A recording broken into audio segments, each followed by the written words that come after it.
Let's talk about that date of calving at their first calf and how that affects them throughout their lifetime.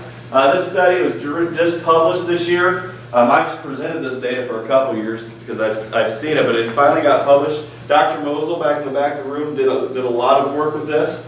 And they looked at over 16,000 heifers over a 20-year span, raised at the Animal Research Center in Nebraska, when they had their first calf. And as a heifer, was it in the first 21 days, the second 21 days, or the thereafter of the first calving season? And what they demonstrated that is they didn't calve in the first 21 days, their longevity in the herd was reduced. So they didn't stay in the herd as long. And so, like I said, yes, we got these heifers pregnant in a 45 to 60 day period, but that's not good enough. If we really want to put the screws down on our management, we need to be getting them pregnant in the first 21 days. And so, not only does it affect longevity, but if you look at the weaning weights of the progeny of those heifers over their lifetime, their first 5 calves would have reduced weaning weights if they didn't calve in the first 21 days. So now you've developed a scenario, she's not in your herd as long, and she's not weaning as heavy of a calf. And so it's critically important that we get these heifers bred on time so they calve on time. So here are some basics, and this is just my one slide going over the basics of heifer development and selection and development. I hope everybody here is familiar with EPDs, who uses EPDs for sire selection. I hope everybody is. If you have questions about how to use EPDs, I'd be willing to talk to you. A few things, my thoughts on EPDs. Number one, don't single trait select. Try to have a comprehensive selection criteria. And this is important when we talk about efficiency here in a minute. Don't single trait for select for birth weight or calving age or weaning weight, because repetitive selection for one single trait has a negative relationship often for other traits of importance. So balanced selection. Match your selected traits with your management. I say that if you're trying to rough your cows and you don't like feeding a lot of hay during the winter, don't select cows that have a milk EPD for 55 or 60. Or, that's way out there. But, you have to balance your selection criteria for how you're going to manage. Also, if you're a commercial cow-calf man and you don't sell purebred stock as purebred, crossbreed. And that's been shown in numerous studies over several decades to improve longevity of your cows, fertility in your cows, and weight of your calves. Pre-weaning management of the heifer. When we think about nutritional management of the heifer, we're usually always thinking about post-weaning nutritional management. In actuality, if you look at all the studies looking at puberty, the weight gained from birth to weaning has a greater impact on age at puberty than weight gain from weaning to breeding. So the more we can maximize the weight gains during this time, the easier it is for that heifer to reach puberty from a physiological standpoint, but also from an economic standpoint. I don't have to throw as much feed in her if she's heavier at weaning to get her to my target weight. How do we do that? Well, it's difficult. One important thing is make sure your cows are producing good milk, good colostrum. That means your cows are in good body condition score. We have thin cows, they don't produce as, because their colostrum is not of great quality, they don't produce as much milk. We want to make sure we can maintain accurate records. If we're going to be selecting these heifers later in life, we need to know who they are, where they're from, when they were born. Everything, any data point that we have helps us make a better decision. We can use implants in heifers, but I don't like to. There are some implants approved, but if you know you're going to keep this female for a replacement heifer, I would lean away from implants. And finally, work with your vet to have a health plan. Selection, retain more heifers than you think you're going to need. Depending upon your management strategy, this might be 10 to even 50% more. Been talking to and working with some producers in the West and to the South. One of the things that a lot of guys, I shouldn't say a lot, some guys are doing is if they need, let's say, 30 replacements, they're keeping all 60 heifers they have.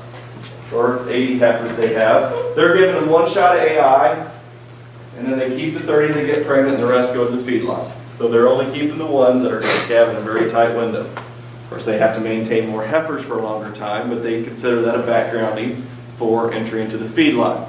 So there are options out there, but not all heifers are going to get pregnant, and if you keep a few extra, that heifer that looked good at weaning and then turned into a duckling, you can get rid of. Okay? Avoid free martins. Everybody here familiar with a free martin? That's a twin heifer calf born to a bull. 90% of the time they're going to be infertile. And of course, we don't want 3 teats, 5 legs, and 2 tails. So make sure you're doing some sort of selection on structure and maternal traits. Post-weaning, this is when we target most of our management, nutritional management. We're going to talk about target weights. We got to make sure our diet is adequate in protein and energy, and we do all that so they reach puberty by 13 months. At breeding, I recommend that we breed our heifers 2 to 4 weeks before the cows. The reason being is that it buys them a little insurance. The 2-year-old, the first calf heifer, is the hardest animal to get rebred. If I get them to calve before my cows, it buys them a little extra time to re-enter the herd. They have a longer postpartum interval prior to the start of breeding. That way they're more likely to be having estrus cycles in the breeding season. And so it just provides that heifer a little bit better opportunity to get rebred. Of course, I'm a proponent of estrus synchronization in AI. Wisely select sires.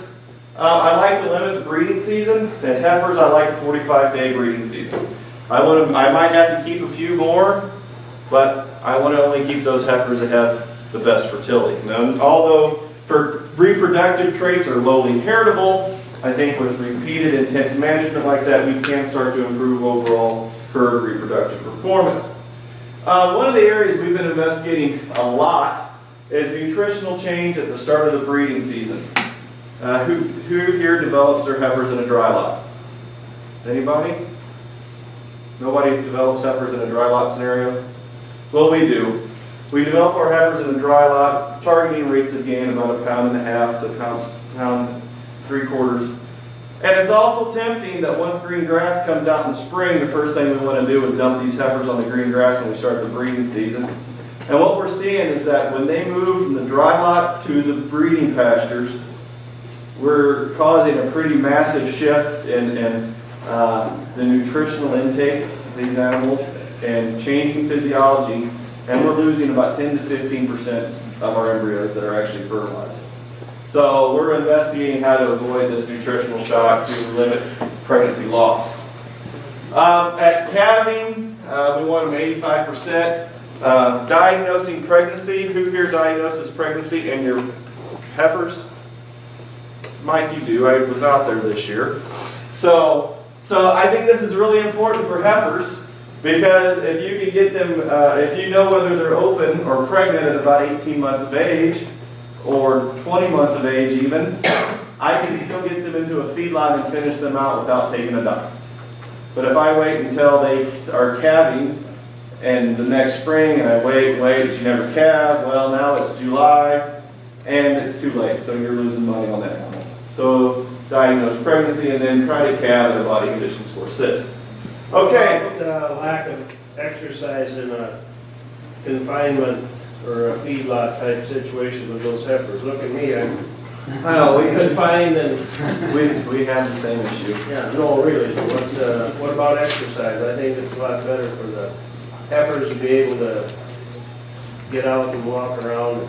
Well, I don't really know if there's any strong data that would suggest that makes too much of a difference.